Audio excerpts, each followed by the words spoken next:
Air enters a well-insulated diffuser at 100 kilopascals and 30 degrees Celsius with a speed of 350 meters per second and exits at 200 kilopascals and 90 degrees Celsius. Find the airspeed at the exit of the diffuser. So we begin this diffuser problem with the appropriate illustration. As a diffuser, the intention is to slow down the speed of a fluid, so the exit is always going to be greater than the inlet. So this is going to be our illustration.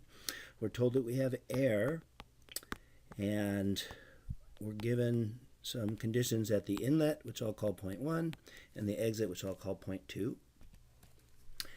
And we're also given some information. We're told that it's well insulated.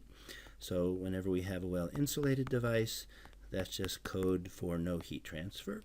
So we'll just put Q is equal to 0.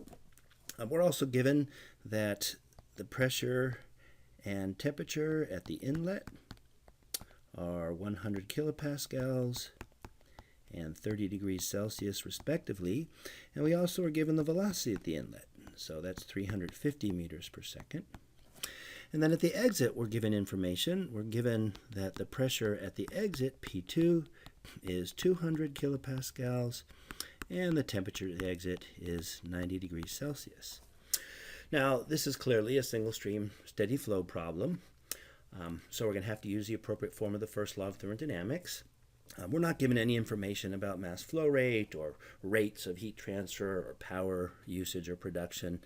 So let's just use the first law on a per unit mass basis. So the form of the first law for a single stream steady flow process that we're going to use is just Q minus W equals the enthalpy change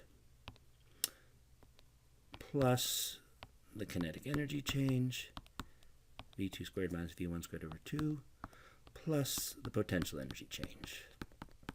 Now in this particular problem, we're given that it's well insulated, so there's clearly no heat transfer. It's a passive mechanical device. There's no work, so work is equal to 0. Also, we're given no information about the geometry. If we just assume that the change in height is negligible, or perhaps if we assume that we have horizontal flow through this pipe, or I'm sorry, through this diffuser, then we'll have no change in height. So the potential energy change is also 0. So that basically leaves us with the form of the first law that we want, which is H2 minus H1 plus V2 squared minus V1 squared over 2 equals 0.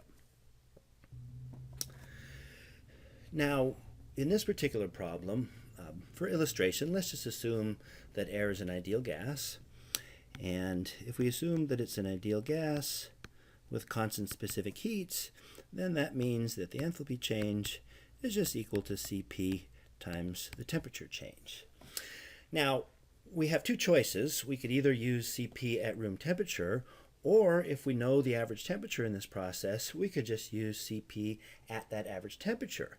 Now, we do have some ideal gas air tables, table A2 part B, so let's just use Cp at the average temperature. So in this particular case, then, that's just going to be Cp average times T2 minus T1. So let's just rewrite the first law. So we get Cp at the average temperature multiplied by T2 minus T1 plus V2 squared minus V1 squared over 2 equals 0. So if we look at this form of the first law, hopefully we realize that we have the ability to find everything except for the unknown exit velocity. The average temperature is just going to be the average between the 30 and 90 degrees given. So T average is just 30 plus 90 divided by 2, which is 60 degrees Celsius. If we go into table A2 part B at this particular temperature, we'll see that the value of Cp at this average temperature is 1.007 kilojoules per kilogram per degree Kelvin. The temperatures are both given, the inlet velocity is given, so we're essentially done with the problem. We just solve the first law now. So we get 1.007 kilojoules per kilogram per degree Kelvin multiplied by the temperature difference. So that would be 90 minus 30.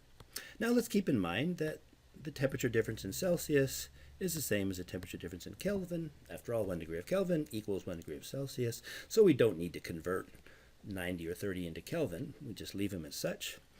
And then we add to this the velocity squared, v2 squared, minus the inlet velocity, which is given as 350 meters per second. So that's squared divided by 2. And then let's also remember that we need to use the appropriate conversion factor. So 1,000 meters squared per second squared is the same as a kilojoule per kilogram. And this all equals 0. So if we go through the mathematics, we end up with an exit velocity v2 of 40.7 meters per second.